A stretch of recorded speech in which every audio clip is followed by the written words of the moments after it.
Hi, Mariah. Hi. Thanks for being on the Music Factory Thank you. with us. As I told you, we're doing a Mariah Carey week and the best of Mariah Carey. And the thing that was really difficult about that was that the best of Mariah Carey is that everything Mariah Carey has ever done. So starting with Vision of Love, what did that mean to you, your first single? And well, Vision of Love was a song that I wrote basically right after, you know, it was like a point in my life when everything was starting to happen that I'd always wanted, like my record deal, and I was starting to do my album, and it was just a really great turning point in my life.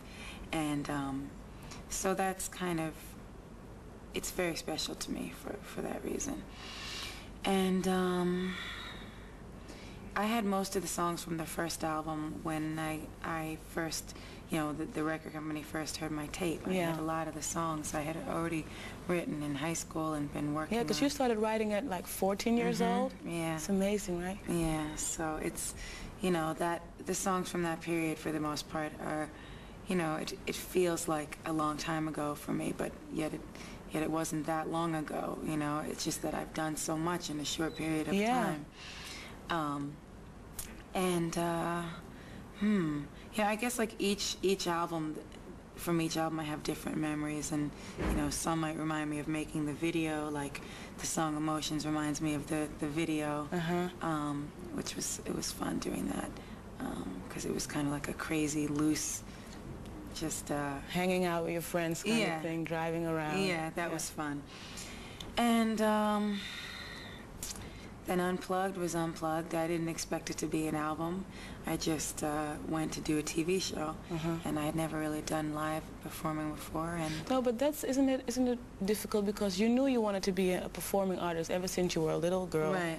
And you started singing at a really early age, started writing, making demos, and then all of a sudden, all your dreams come true. Right. And then you're out there on the stage, and thousands of people are screaming for you. And what does it do to you? Well, it was strange for me because I hadn't thought about being a performer. It was more I thought about, I want to be a singer, I want to hear my songs on the radio, I want to write songs. And then I achieved this level of success, and I had to go out and perform, where usually people start out performing, and then they make demos, and then, you know, maybe they get songs, or people write songs for them or whatever. But I went the opposite way, so it was kind of hard. But it was okay. I mean, when I listened to that album, some things I'm like, ugh, but, you know, because it was so quick. It was just a half-an-hour show, and then it became an album forever. And then Music Box, that was kind of a fun period in my life. Was that when you started getting really personal about the music that you make? Pretty much. I mean, it was sort of a transitional period for me, getting even more involved doing the production of certain songs and things. But you wrote all the songs on that album. So in that way, of course, it's a very personal album. Right. And I always wonder if it's not scary to be putting out everything that you think or feel out for the world to know, right? Like, this is me, making yourself really vulnerable. Isn't that scary? It is, but you're vulnerable just by the nature of what this business is. Yeah, but because what's the difference? I mean, you grow up being Mariah Carey, and then all of a sudden you're Mariah Carey, and people relate to you really differently. What does it do to you? How do you survive?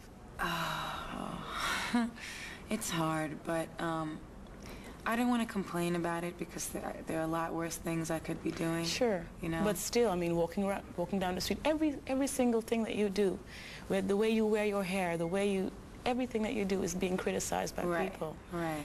And it doesn't seem fair. So I can imagine that sometimes you're at home, right, and you think like, it's not fair. I just want to sing. Is that? Yeah, you think it's not fair, but then I guess the reason people start doing that and really are so critical of people in the public eye who are successful is because they think it's not fair. Why? They're like, it's not fair, she's doing this, why isn't it me? And I think a lot of the negativity stems from jealousy, because I used to feel jealous of people who were doing this. This is what I've always wanted to do. But when you're on the outside, you don't understand that it's not just all, you know, glitter and happiness and, you know, incredible all the time. It's a lot of hard work.